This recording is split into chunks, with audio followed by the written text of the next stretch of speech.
Hello there, my name is Ben Bissy, and today I'd like to talk to you about a phenomenon I like to call the rise of the Syrian Swede.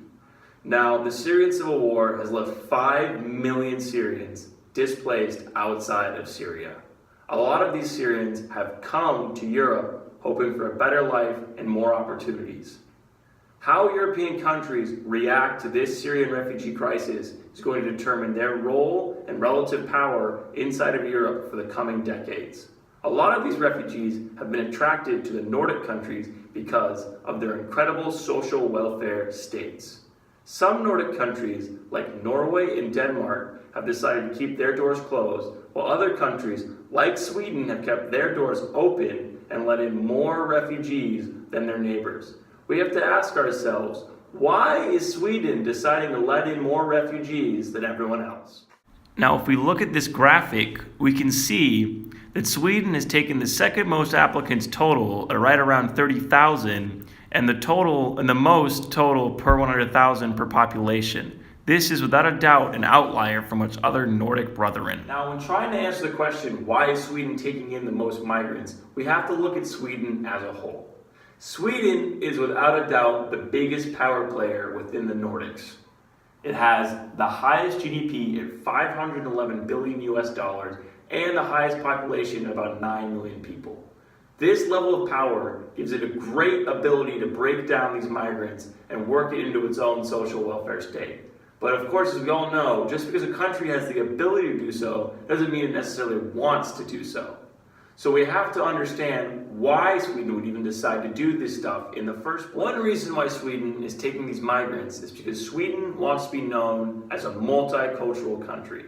Sweden has for a long time been a homogenous society with only Swedes living in Sweden, except for a couple Norwegians and maybe a couple Danes, maybe a Finn here and there. But it's always been the same type of people, Nordic people. Now they want to change their identity and become a multicultural state. Sweden has without a doubt struggled with the image of being known internationally as a social welfare state. They want to change that now and be known as a multicultural state, an environmental state, but anything but a social welfare state. Also, this is not the first time Sweden has ever taken in migrants.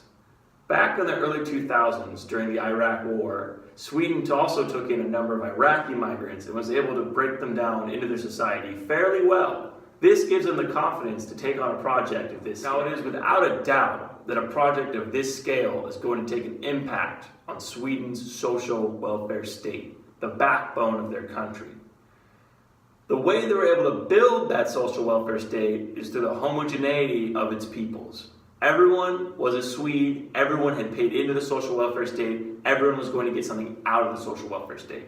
So what happens when you bring in a bunch of people who have never paid into the social welfare state and expect to get benefits out of it? The theory was you'd get a lot of discontent, you'd get a lot of anger, you'd get a lot of people not wanting to let these people in. But the Swedes have now reached a point with their social welfare state where homogeneity is no longer a necessity. They're able to take these people in, and the social welfare state is able to function even with the new burden. Aside from being the economic powerhouse of the region, Sweden also has a strong national identity. This identity is formed from its amazing ability to stay neutral during large-scale conflicts. As seen here during World War II, Sweden was able to remain neutral. This neutrality carried over to the Cold War era, as seen here. This neutrality allowed Swedes to really think of the world from a Swedish worldview, not one of a Western or not one of an Eastern, but a truly Scandinavian worldview, and gave them the confidence to make decisions that would best impact their country. Now, this Syrian-Swede phenomenon can really play out one of two ways: a success story or a failure. The failure would go something like this. The Syrians are brought into Swedish society, but they're not given a role and a place in society. They're seen as culturally other people and not really as a contributor to Sweden or to the welfare state. This would lead to a lot of poor relations between Syrians and between Swedes, and a lot of overall anger within society would lead to a lot of problems. The success story would be something like this.